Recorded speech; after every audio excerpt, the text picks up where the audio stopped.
अच्छा, तब तक गीतिका आप ये बताइए कि शॉर्ट नोट्स बनाना ज़रूरी क्यों है? क्योंकि आज की डेट में तो पीपल थिंक कि नोट्स तो ऑलरेडी हैं, टॉपर्स के नोट्स हैं, पीडीएफ डाउनलोड कर लिया, बिल्कुल। तो फिर क्या ज़रूरत है खुद से नोट्स बनाने की? ऐसा होता है जैसे हमारे 2 पेपर है सोशियोलॉजी के, पेपर 1, पेपर 2। अब एग्ज़ाम आ गया आपका जैसे हमारा 29 और 30 अगस्त को था। सॉरी 30 अगस्त एंड 31 अगस्त का था इस साल। और अभी आपका सुबह पेपर है, सुबह 9 साढ़े 9 बजे शुरू हो जाएगा और आपको बोले कि पूरा पेपर 1 रिवाइज़ करो। तो इतनी मोटी नोटबुक से आप कैसे रिवाइज़ करेंगे? It's not possible. और जब तक वो कीवर्ड्स आप दोबारा एग्ज़ाम से पहले देख के नहीं जाएँगे, तो देयर इज़ हाई चांस कि आपको वो याद भी ना आए। तो इसलिए शॉर्ट नोट्स बहुत ज़रूरी होते हैं, जिससे हम एक बार गो थ्रू कर लें, हमें डिटेल में नहीं जाना, एक बार बस कीवर्ड्स जो हैं, हल्के-फुल्के थिंकर्स जो हैं कि अच्छा इतने मेथोडोलॉजी किसने दिया था, फिनोमेनोलॉजी किसने दिया था, ऑल्फ्रेड शुट्ज़ का नाम है, गारफिंकल का नाम है, ये सब एक बार बस गो थ्रू कर लेंगे ना, तो बहुत ही अच्छा रिप्रोड्यूस होता है।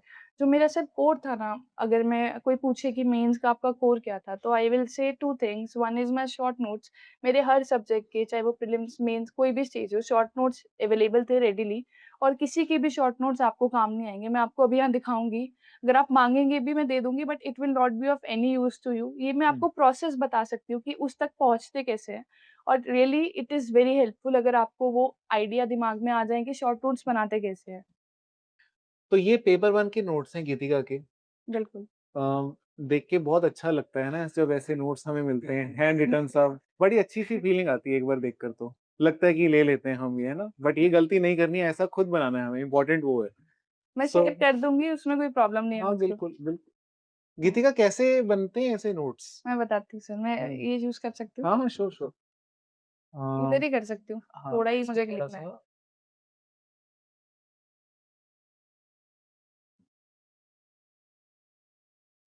ठीक है, जैसे आप ये देख रहे हैं थोड़ा ऊपर का चला गया। 1 सेकंड। कोई बात नहीं, मैं वैसे ही बता देती हूँ, लिखना नहीं। कितना ठीक है ज़ूम इन? ये मुझे और करें? ऊपर का दिखाना था कि कैसे हेडिंग करते हैं। हाँ, हुँ। तो ये गुड नोट्स का मैंने सब्सक्रिप्शन लिया होगा, आपको पता होगा गुड नोट्स का, मतलब मर्ज़ी है वो तो, मैं बस एग्ज़ाम्पल दे रही हूँ। तो आपको ये लग रहा होगा कि भाई क्या ही बना दिया ये, लेकिन ये बहुत ही सिंपल है। मैं ये नोट्स मेरे पहली बार में नहीं बनाए हैं, टू योर काइंड इन्फॉर्मेशन। ये मेरे शायद मैंने 4 से 5 बार अपने कॉपी में नोट्स बनाए होंगे, उसके बाद मैंने ये बनाए हैं। और इसमें सर की क्रैश कोर्स से अलावा कुछ भी नहीं है, थोड़ा बहुत इधर-उधर से होगा और 90% ये क्रैश कोर्स ही आपको देख के पता लग रहा होगा सर। और मैं नोट्स बताती हूँ कैसे बनाते हैं। एक प्रोसीजर है, हम उसके थ्रू इस पे जाएँगे एंड मुझे लगता है मेरे लिए काम किया है। अगर आपके लिए काम करे तो वेल एंड गुड। तो जैसे यहाँ पे चैप्टर यूनिट 1 है, यहाँ यूनिट 2 है और उधर नीचे शायद यूनिट 3 थी। तो एक ही पेज में 3 यूनिट आ गए क्योंकि छोटी यूनिट्स थी, तो इधर आ गई है। आप एक पेज पे 1 यूनिट भी कर सकते हैं। तो हमने डायरेक्टली इस पे जंप नहीं करना है, एकदम मिनिमाइज़ नहीं करना है इसको। जब भी आपने कोई भी फाउंडेशन कहीं से की हो या फिर आपने कहीं से क्रैश कोर्स लिया हो, आप उन नोट्स को उठाइए, किसी भी एक चीज़ को अपना बेस रखिए। जैसे पहले मैंने नितिन सांगवान को अपना बेस रखा था जब तक मैं सर से नहीं मिली थी। तो through Nitin Sangwan and IGNOU material और इधर-उधर से मेरे एक नोट्स हुआ करते थे, वो अभी पड़े होंगे घर पे। तो मैं ऐसे चैप्टर 1 लिखती थी। I am using it for the first time तो मुझे आइडिया नहीं है। नहीं, नहीं, तो कोई ऐसे बात नहीं। चैप्टर 1 पेज के सेंटर में लिखती थी, यूनिट का नाम लिखती थी और उसका सिलेबस लिखती थी। एक स्ट्रक्चर्ड फॉर्मेट में ट्राई करती थी। इतना मैंने किया मतलब मेरे दिमाग को पता है now I am doing chapter 1 unit 1 of paper 1 और उसके हम फर्स्ट वाला जो सेगमेंट है वो करने जा रहे हैं। मानो थर्ड सेगमेंट हम कॉमन सेंस ले लेते हैं, ठीक है? तो अब हमें कॉमन सेंस के 1 पेज पे नोट्स बनाने हैं। तो इसके लिए कुछ चीज़ें होनी चाहिए हमारे पास। सबसे पहले हमारा साइड में एक पीवाईक्यू साइड में रखा होना चाहिए। आपके बेस नोट्स रखे होने चाहिए, जहाँ से भी आप बना रहे हैं, वो आपकी किसी भी कोचिंग के फाउंडेशन के नोट्स, क्रैश कोर्स के नोट्स या कोई भी बुक हो सकती है, जहाँ पे कॉमन सेंस के बारे में सब कुछ दिया हो। उसके बाद जब आपने कॉमन सेंस टॉपिक लिखा, आप उसके पीवाईक्यू देखेंगे कि अब तक पूछा क्या है। तो हम देखेंगे कि अच्छा उसमें कॉमन सेंस की सोशियोलॉजी से डिफरेंस पूछा गया है या फिर हम देखेंगे कि कॉमन सेंस क्या सोशियोलॉजी है, सोशियोलॉजी में कॉमन सेंस में क्या सिमिलैरिटीज़ हैं, ये जो भी चीज़ें पूछी हुई हैं, अपने या तो माइंड में इनग्रेन कर लेंगे अगर आप में कैपेसिटी है एकदम से वो सब करने की या फिर हम यहाँ पे लिख देंगे पीवाईक्यू और यहाँ पे हम क्वेश्चंस लिख देंगे कि अभी ये पूछा है कॉमन सेंस का, ठीक है? अभी तक हमने कुछ अपनी तरफ से एफर्ट नहीं डाला, पर चीज़ों को सेग्रीगेट कर दिया। अब हमारे पास सिलेबस भी पता है, हम कौन-सा टॉपिक कर रहे हैं, उसके अभी तक पीवाईक्यू क्या आए हैं। अब आपको लग रहा होगा ये तो डुप्लीकेसी ऑफ एफर्ट्स है, ये सब तो दिया हुआ है हर जगह, हम क्यों रिपीट कर रहे हैं, मतलब टाइम वेस्ट होगा। लेकिन मुझे ऐसा लगता है सर कि ये काफ़ी स्ट्रक्चर्ड हो जाता है, हमने सब कुछ अब लिख लिया, अब हमारे दिमाग को पता है कि अच्छा इससे यही पूछा जाता है, अब हम नोट्स क्या बनाएँ? तो मैं शुरू करती थी कि ओके अगर कुछ भी दिया है, let's start with the definition. It is the routine knowledge of everyday life, इससे हम शुरू करेंगे और हम एक डेफिनिशन लिख देंगे, ठीक है? उसके बाद हम जनरल स्टडी से ही सीखते आ रहे हैं, उसके बाद हम क्या कर सकते हैं कॉमन सेंस का बताइए? हाँ? ठीक है, वो तो पूछ लिया मतलब हम या तो फीचर्स लिख लेंगे, हम जीएस में यही तो करते हैं, है ना? या फिर हम डायरेक्ट पीवाईक्यू में देखेंगे कि अच्छा डिफरेंस बार-बार पूछ रहे हैं तो हम एक टेबल यहीं बना देंगे। इससे क्या होगा ना अगर आपने टेबल यहाँ बना दिया ना, तो जब आप आंसर्स लिखेंगे तो आप वहाँ पे भी टेबल ही बनाएँगे, वहाँ पे आप पैराग्राफ नहीं लिखेंगे। तो ये जो यहाँ पे अगर आप टेबल्स कहीं पे देखेंगे, वो इसलिए जैसे यहाँ पे पॉजिटिविज़्म और प्रेटिविस्ट में डिफरेंस है, तो मैंने अगर यहाँ बनाई है, तो मतलब मैंने अपने जो आंसर्स हैं, आंसर कॉपीज़ हैं, मैंने वहाँ पे भी टेबल ही बनाई है।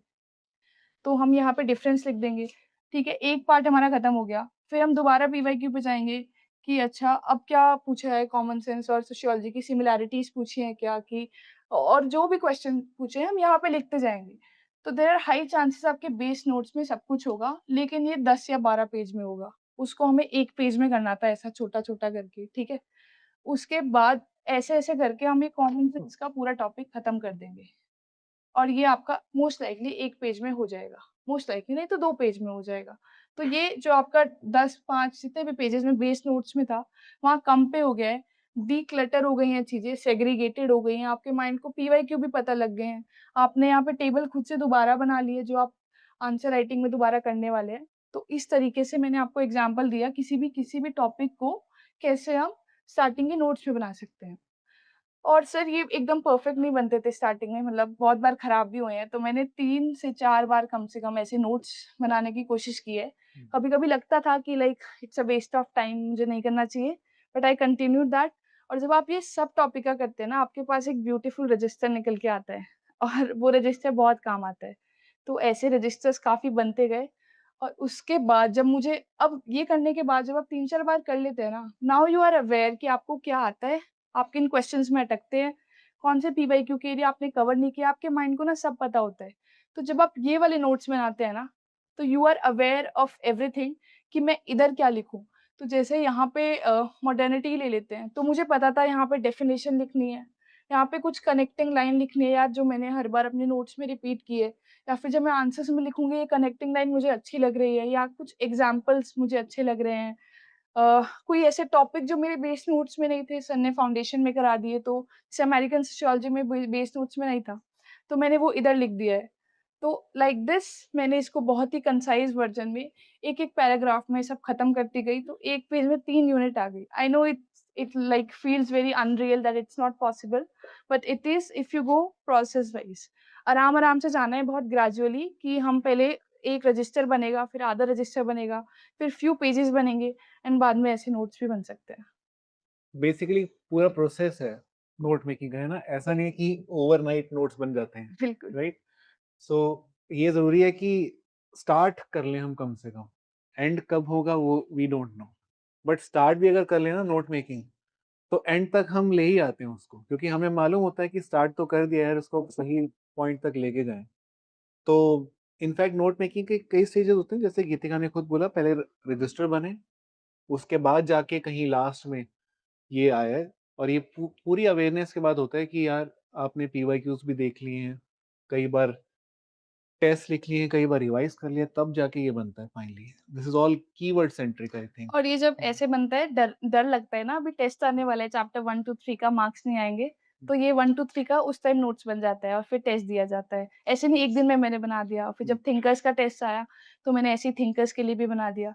तो फिर वो पूरा ही 10 चैप्टर्स का कंपाइल हो गया। मैंने एक दिन बैठ के नहीं किया था। तो मेरे लिए फ़ियर सर बहुत काम करता था कि अभी टेस्ट है, टेस्ट देना है और उसमें नंबर लाने हैं और उसके लिए कुछ मेहनत करनी है और मैंने ये किया। अच्छा, कुछ इंटरेस्टिंग चीज़ हाइलाइट करते हैं ज़रा गीतिका के नोट से, क्योंकि आखिर में सब कुछ इसी पे डिपेंड कर रहा था, गीतिका इसको बार-बार गो थ्रू करी थी। तो कुछ चीज़ें देखते हैं, क्या ख़ास है इसमें? यूनिट 2 सोशियोलॉजी एंड साइंस करके एक चैप्टर है, राइट? इसमें आप थोड़ा कंपेयर करके देखिएगा कि आपके नोट्स और इन नोट्स में क्या फ़र्क आ रहा है। साइंस की डेफिनेशन गीतिका ने दी है, ठीक है? और साइंस के कुछ फीचर्स रखे हुए हैं गीतिका ने अपने नोट्स में, सोशियोलॉजी साइंस नाम का चैप्टर जो है, ओके। फिर साइंटिफिक मेथड को उन्होंने डिफाइन किया हुआ है अपने नोट्स में। साइंटिफिक मेथड के कुछ स्टेप्स भी लिखे हैं इन्होंने अपने नोट्स में।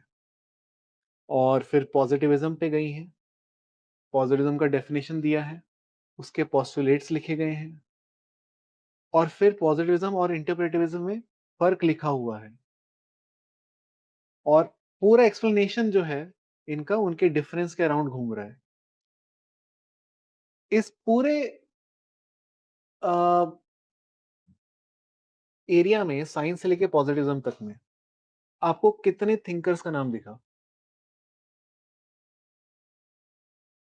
एक भी नहीं। इसका ये मतलब नहीं कि थिंकर्स नहीं लिखने, इसका ये मतलब है कि वो इतने इंपॉर्टेंट नहीं है कि आप उनसे ही अपना रजिस्टर भर लो। गीतिका प्रॉब्लम क्या होती है मैक्सिमम बच्चों के साथ, और आई एम श्योर जो बच्चे देख रहे होंगे वो भी ये रियलाइज़ करेंगे कि उनका साइंस के अंदर ही 10 थिंकर होंगे उनके पास। बिल्कुल सर, इवन लोग चैट जीपीटी करते हैं कि 4 थिंकर बता दो। 4 थिंकर बता दो और वो थिंकर फर्स्ट आगे लिखकर उसके बाद फिर उसकी स्टेटमेंट लिखेंगे यहाँ पे एंड वो कहीं न कहीं यूज़ करेंगे क्योंकि उन्होंने लिख लिया है, बिल्कुल सर। ठीक है? और इस चक्कर में जो डिमांड है वो गायब ही रह जाती है हमेशा। बट यहाँ पे गीतिका ने कॉन्सेप्ट पे फोकस किया है, क्लैरिटी पे फोकस किया है। She has given huge time on understanding the principles of science, the definition of science, not who defined science and how many people have defined science in different ways. So I feel principles आपके पास हैं अगर, then you know आपके पास फिर वो logical reasoning develop हो जाती है, वो क्रिटिकल लेंस डेवलप हो जाता है to understand what is being asked and what can be safely ignored. और आगे अगर भी देखें हम पॉजिटिविज्म में ऑगस्ट कॉम्ट का नाम यहाँ पे आया है जाके, बाकी कहीं पे और कुछ नहीं है। नॉन पॉजिटिविज्म में अगर जाएं तो आई एम श्योर यहाँ मैक्स वेबर का नाम शायद कहीं होगा, सर इतना ही है, बस एमडब्ल्यू। इतना ही है बाय एमडब्ल्यू, ठीक है। सो ये भी कितना अच्छी बात है, मतलब कितनी इंपॉर्टेंस दी है, इतनी इंपॉर्टेंस दी, ठीक है। पर मैक्सिमम बच्चों के साथ ये उल्टा होगा, वो ज्यादा इंपॉर्टेंस ऐसे नाम को दे रहे होंगे और जो प्रिंसिपल्स है वो गायब होंगे, जो अंडरस्टैंडिंग है वो डेवलप हो नहीं पाती फिर। ओके, फिनोमेनोलॉजी पे जाते हैं। एल्फ्रेड शूट्स लिख लिया, चलो ठीक है। आगे फिर सीधा प्रिंसिपल्स के ऊपर बात की है और कितना डिटेल में बात करी है। One more thing sir, yes, examples हमेशा आप बोलते थे ऐसे यूनिट्स में एग्जांपल ज़रूर देने होते हैं, तो आपको दिखेगा कि यहाँ पे मैंने एग्जांपल्स डाले हुए हैं कहीं न कहीं। काफ़ी सारे सर के ही बताए हुए एग्जांपल थे। सो आई थिंक फेयर आइडिया तो लग ही गया है होगा यहाँ पे बच्चों को भी कि नोट्स कैसे बन सकते हैं। पेपर 2 का भी देख लेंगी थी। बिल्कुल, बिल्कुल। ओके, तो if you could guide us through yes. Your kinship this notes. Is also a similar process. मेरे गाइडिंग लाइट पेपर 2 के लिए क्रैश कोर्स था। मेरे पे सोर्सेज़ नहीं थे ज़्यादा पेपर 2 के लिए, और पहले से ही मुझे बहुत डर लगता था पेपर 2 से कि ये तो नहीं हो पाएगा। लेकिन इसको इतना सिम्प्लीफाई कर दिया सर ने कि ये हो गया। और जैसे मैं इसका एग्ज़ाम्पल दूँ तो बी5 यूनिट है यहाँ पे, system of kinship in India. तो अगेन मैंने जब ये चैप्टर खोला, यहाँ पे मतलब अब इतनी अंडरस्टैंडिंग आ गई थी, वो प्रोसेस यहाँ पे नहीं है कि मैंने एक-एक यूनिट के अंदर जो सब यूनिट से नाम लिखा या फिर मैंने उनके पीवाईक्यू लिखे। जस्ट मुझे पता था अब जो मुझे याद नहीं रहता है या फिर जो मुझे एग्ज़ाम से पहले याद करना है, मैंने सिर्फ़ वही चीज़ें लिखी। तो जैसे सर ने जॉइंट फैमिली का एक कांसेप्ट कराया था, जिसमें एएम शाह के बारे में भी बताया था, हाउसहोल्ड डायमेंशन ऑफ फैमिली का। तो ये कांसेप्ट मुझे पता था, it can be repeated in exam, और ये शायद ये 23 या 25 में आया भी था। तो फिर मैंने डायरेक्ट ही जॉइंट फैमिली से स्टार्ट किया। और आप अगर आप थोड़ा ऑब्ज़र्व करेंगे तो प्रोसेस सिमिलर है। यहाँ पे भी आप डेफिनिशन देखेंगे, डेफिनिशन के बाद फीचर्स देखेंगे, ये फीचर्स हैं। तो मैं काइंड ऑफ मिक्स मैच करती थी यहाँ पे, फिज़िकल नोट्स की जस्ट एक फ़ोटो लेके यहाँ पे लगा देती थी ताकि सब कुछ एक जगह पे रहे। तो यहाँ पे जॉइंट फैमिली के फीचर्स भी हैं, और यहीं से एएम शाह का कांसेप्ट भी निकल के आ रहा है, हाउसहोल्ड डायमेंशन ऑफ फैमिली, कि कैसे हाउसहोल्ड का प्रोग्रेशन होता है, कैसे वो रिग्रेशन होता है और अल्टीमेटली अगर वो डिफरेंट डिफरेंट रह भी रहे हैं, तो वो कैसे फिर भी जॉइंटनेस मेंटेन रहती है फैमिलीज़ की, ऐसा एएम शाह बोलते हैं।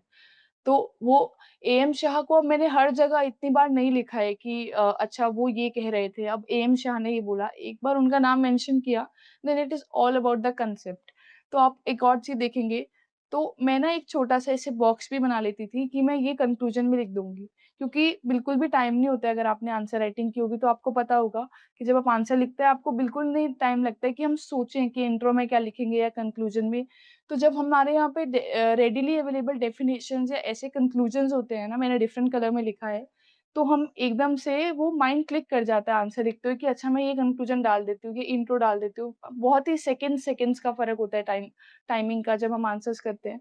तो इस तरीके से जॉइंट फैमिली पे लिखा हुआ है।